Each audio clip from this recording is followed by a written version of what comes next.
गङ्गातरङ्गरमणीयजटाकलापं गौरी निरन्तरविभूषितवामभागं नारायणप्रियमनङ्गमदापहारं वाराणसीपुरपतिं भज विश्वनाथं।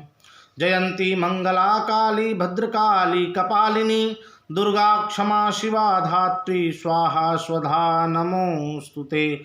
स्नेही सुधीजन, मैं काशी से आचार्य पंडित धीरेन्द्र मनीषी काशिका ज्योतिष अनुसंधान केंद्र की तरफ से आप सभी को आगामी नव वर्ष 2022 की हार्दिक शुभकामनाएं देता हूं, हार्दिक बधाई देता हूं और साथ ही साथ आप सभी स्नेही सुधीजन को प्रणाम प्रस्तुत करता हूं। मैं शेष 6 राशियों का राशिफल आपको आमुख पटल के माध्यम से प्रस्तुत किया, बताया। अब मैं पुनः जो शेष 3 राशियां हैं उनके राशिफल के साथ आपके इस आमुख पटल पर समुपस्थित होकर आपका आशीर्वाद चाहता हूं। आज मैं तुला, वृश्चिक और धनु राशि के वार्षिक राशिफल के साथ आपके बीच समुपस्थित होने का प्रयास कर रहा हूं। सर्वप्रथम मैं तुला राशि के जातकों का वार्षिक राशिफल आपके बीच प्रस्तुत करूंगा। तुला राशि के जातकों के लिए घर में विवाद और बंटवारे की संभावना हो सकती है, मुकदमा आदि की संभावना है।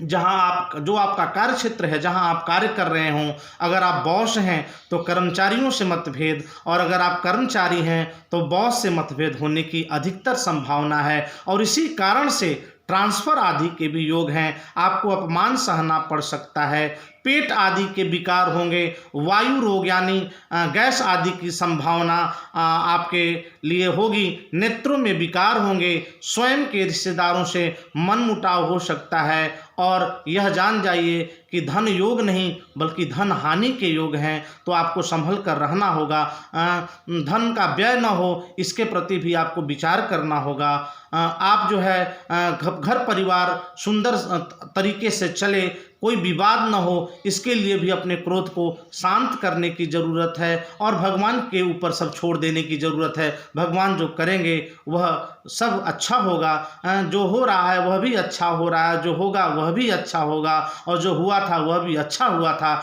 ऐसी सोच रख के आपको चलने की ज़रूरत है। भले ही राशिफल आपके लिए बहुत उत्तम नहीं है, परंतु यदि आप माँ दुर्गा की शरण में जाएं, नवरात्रि के दिन, अष्टमी और नवमी के दिन जो है 9 आवृत्ति की पाठ आप करा लें। सर्वा बाधा विनोधन धान स्थान्वित मनुष्योमत प्रसादेन भविष्यति न संशय, इस मंत्र की को संपुटित करके 9 आवृत्ति पाठ करा लें तो यह वर्ष 9 वर्ष 2022 आपके लिए शुभ फल देगा और जितने भी बाधा हैं, जितने भी कष्ट हैं, माँ दुर्गा की कृपा से स्वतः समाप्त हो जाएगी। माँ बड़ा दयालु होती हैं, उनकी कृपा जरूर होगी। इसलिए बताए हुए सुझावों का पालन करने के लिए मैं आपसे प्रार्थना भी करूंगा कि अगर राशिफल खराब है तो माता की कृपा होगी तो सब कुछ अच्छा रहेगा। यह रहा तुला राशि के जातकों का राशिफल। अब मैं वृश्चिक राशि के जातकों के राशिफल को लेकर आपके बीच उपस्थित हूँ। वृश्चिक राशि के जो जातक हैं उनको इस वर्ष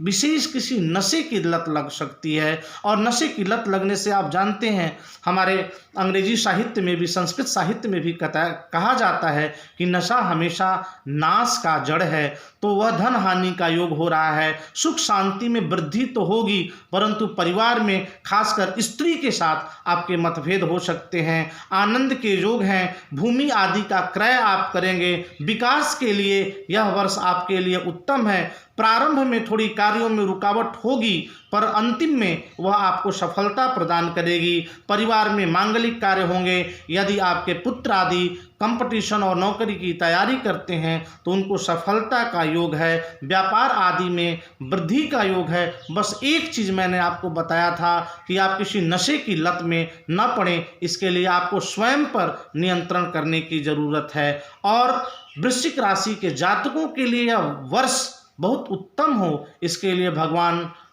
हनुमान जी महाराज के चरणों में आप चले जाएं, उनका पूजन करें। प्रत्येक मंगलवार को यह प्रयास करें कि किष्किंधा कांड के बलिबाध प्रभु बाढ़ेऊ से लेकर फिर सुंदर कांड पर्यंत तक पाठ करें, भगवान के प्रति श्रद्धा रखें और यह प्रयास करें कि यदि किसी विद्वान द्वारा आपको सर्व बाधा निवारक जो पंचमुखी हनुमत कवच होता है वह साध्य करके आपको मिल जाए तो आप उसे लाल धागे में मंगलवार के दिन धारण कर लें तो वृश्चिक राशि के जातकों के लिए यह वर्ष बहुत उत्तम व्यतीत होगा। यह मेरी कामना है, यह मेरा बाबा से अनुरोध है कि यदि आप ऐसा करेंगे तो हनुमान जी की कृपा बनी रहेगी और गलत आदतों से बचने के, गलत नशे की आदत जो होगी उससे बचने की आप कोशिश करें। यह वृश्चिक राशि के जातकों के लिए वार्षिक राशिफल रहा।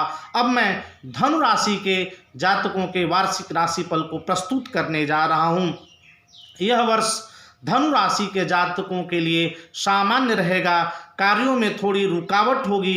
यदि कार्यों में रुकावट हो तो भगवान गणेश का पूजन करें, प्रार्थना करें, उनके उस देवालय में जाकर उनसे विनती करें। वे सब बाधाओं को हर देने वाले हैं। हो सकता है आपको किसी काम में अपमान आदि सहना पड़े, शरीर थोड़ा कम हो, शरीर रुग्ण हो जाए, शरीर में विकार आदि हो तो भगवान शिव का प्रार्थना करें। दूर की यात्रा हो सकती है, दूर स्थानांतरण हो सकता है, धन की कमी से जमीन आदि का भी विक्रय हो सकता है। इसको ध्यान में रखें क्योंकि शनि की 7.5 का प्रभाव भी धनु राशि के जातकों पर रहेगा। तो भगवान भोलेनाथ की कृपा आप पर बने, भगवान हनुमान जी महाराज आपके ऊपर कृपावान हों। ये दोनों एक ही रूप हैं। आप हनुमान जी महाराज का पूजा करेंगे, आप सुंदरकांड का पाठ करेंगे, हनुमान चालीसा का पाठ करेंगे तो शनि का जो प्रबल प्रकोप है वह उसका थोड़ा शमन हो जाएगा और आपका वर्ष जो है बहुत अच्छा बीतेगा। मैं बाबा विश्वेश्वर नाथ से, भगवान विश्वनाथ से यह प्रार्थना करता हूँ कि हमारे स्नेही सुधीजनों का, हमारे अनुयायियों का, हमारे बड़ों का, हमारे भक्तों का, हमारे शिष्यों का और साथ साथ हमारे गुरुजनों को मैं प्रणाम करते हुए भगवान से यह प्रार्थना करता हूँ कि उनका यह 9 वर्ष बहुत उत्तम बीते। सर्वे भवन्तु सुखिनः सर्वे सन्तु निरामया। इस परिपाटी को निहितार्थ करते हुए मैं भगवान से प्रार्थना करता हूँ कि आप सभी का 9 वर्ष बहुत उत्तम बीते। इसी कामना के साथ मैं हरिश्चंद्र स्नातकोत्तर महाविद्यालय से आचार्य पंडित धीरेन्द्र मनीषी, मेरे पास एक अनुसंधान केंद्र भी है जिसका नाम काशिका ज्योतिष अनुसंधान केंद्र है, उसके एवज भी मैं आपको प्रणाम करता हूं और आपके स्नेह, आपके आशीर्वाद का आकांक्षी हूं। मैं काशी से आचार्य पंडित धीरेन्द्र मनीषी 9 वर्ष की शुभकामनाएं देते हुए पुनः आपको प्रणाम, आपका वंदन, आपका अभिनंदन। जय श्री हरि, जय विश्वनाथ।